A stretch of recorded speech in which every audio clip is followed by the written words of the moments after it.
Let's start off being honest right off the bat. I have no idea what this video is. I just had a random idea in my head. What if I tried to make a video that has literally no point to it? So here we are. Over the course of like a month or two, I started jotting down some of the random things that have crossed my brain and stuff along that line. Not the kind that are philosophical or have a deeper meaning, just the stupid ones.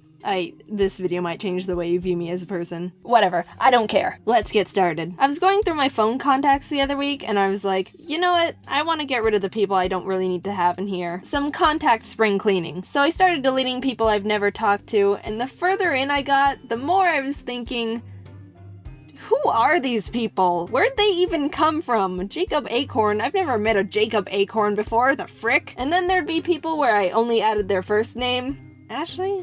Ashley, I'm assuming Newberry? Yeah, delete. I don't talk to her.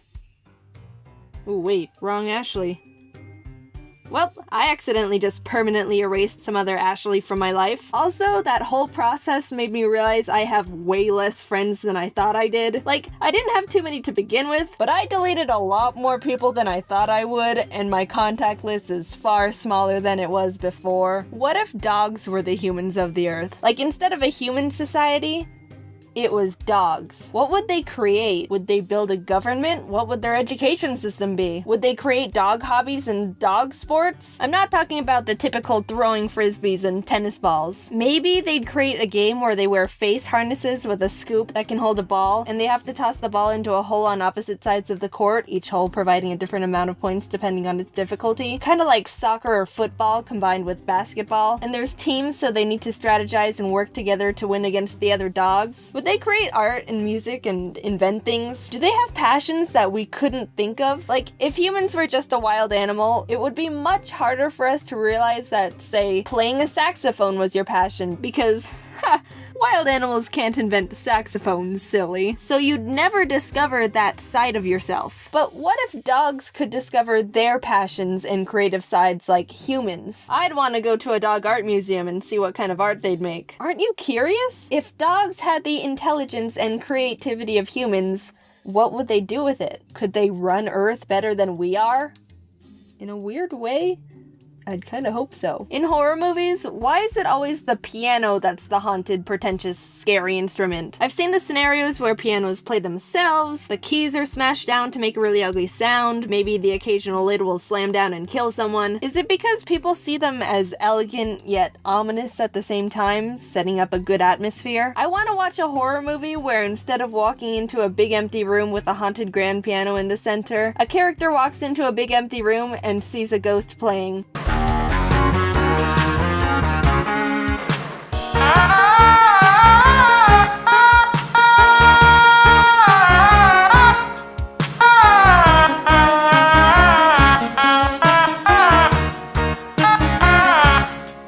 I'd be much more engaged in a movie like that.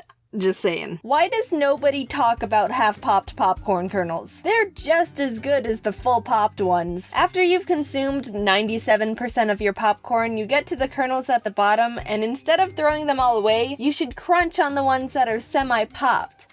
Heck! If you don't eat the half-popped kernels, you're missing out on some of the best things in life. One time I was at the grocery store getting groceries. Yeah, great script right in there, Jaiden. That was poetic. And at the checkout, I could tell the cashier was new at her job. Not like she was doing everything wrong, but you could see she didn't have the fluid motion down of a professional grocery store scanner. Those people have it down like it's an art form. It's beautiful in a strange way. So she was scanning the things, and she got to the cilantro. You probably know this, but you can't just put a barcode sticker on cilantro. I think some stores will wrap a tag around it, but the place I was at just had a serial code that the cashier had to manually punch in. So the girl was flipping through the book that had all the serial codes in it, and she couldn't find the cilantro code. I've never mentally connected so much with a stranger before, because I knew exactly what was going on in her head. She was trying to quickly find the code because she didn't want to feel like she was taking up time by being slow, but in the stress of trying to quickly find the cilantro, her brain was getting frantic, which made her gradually start internally freaking out even more because she felt like she was taking way too much time trying to find the code, repeat cycle getting more and more intense every time, and maybe after a minute of her trying to find the code, she just silently put the cilantro in the bag. She gave me free cilantro out of panic. It was a good day. Also, did you know there's a website dedicated to hating cilantro? www.ihatecilantro.com. They write haikus. Stressing about a close deadline is kind of relaxing in a sociopathic kind of way. We've all done it. You procrastinated a bunch on a project and are in the phase of crap, because it's due tomorrow and it's already 10:45 p.m. and you've only got like 0% done. But if you think about it, it's kind of nice to see it as, well, I'm totally stressed and panicked out of my mind right now and would rather just self-implode, but this feeling is only gonna last for a few more hours, since the deadline's so close. If you didn't wait until the last minute, it would have been a less intense but drawn-out feeling of dread while working, versus this approach, which even though is 10 times more mentally and emotionally draining, and likely very bad for your health, only has to last for like 1 day, maybe even 12 hours if you really push it, so pick your battles. But don't say I told you which one to choose. I'm not responsible for any crummy projects you haphazardly spit out. That's still you. My parents' house had really big windows in the living room, and sometimes birds would fly into them. Most often hummingbirds. Whenever one did, I would go outside to where it landed, and if it didn't die from slamming headfirst into a window, I would pick it up and help it calm down and recover from being stunned. A lot of people would probably say not to do that because it's a wild bird that can have wild bird diseases. And they're probably right, but imagine if you did that with humans. Some kid is outside running around, they blindly run right into a tree and collapse on the ground. You run over to help them, and when you get to them, you go, sorry kid, you've got a cold. Can't help you out, buddy. Also, are you envious that I've gotten to hold a hummingbird before? One even fluttered around me when it recovered. I'm a bird master. Like I said in the beginning, I was jotting all these down over a relatively long period of time, so I didn't just write all these in one go. And after looking at the list I made, I realized I wrote half-popped popcorn 2 separate times at different occasions. I guess past Jaiden just felt extremely compelled to talk about half-popped popcorn.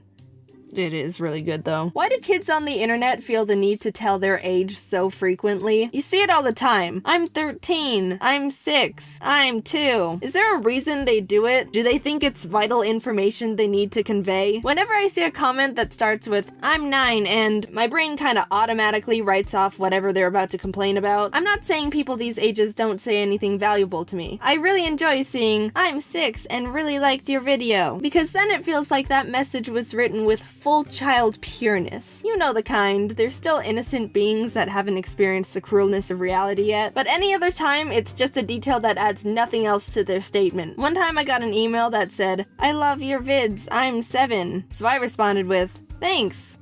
I'm 19. Do they feel like they're obligated to express their age? Do they think they're asserting dominance? Is it an accomplishment to them? More mysteries I have yet to find out. I'm not gonna lie, I won't lie, this is definitely... No, this video was really fun to make. It was so different and experimental and all over the place.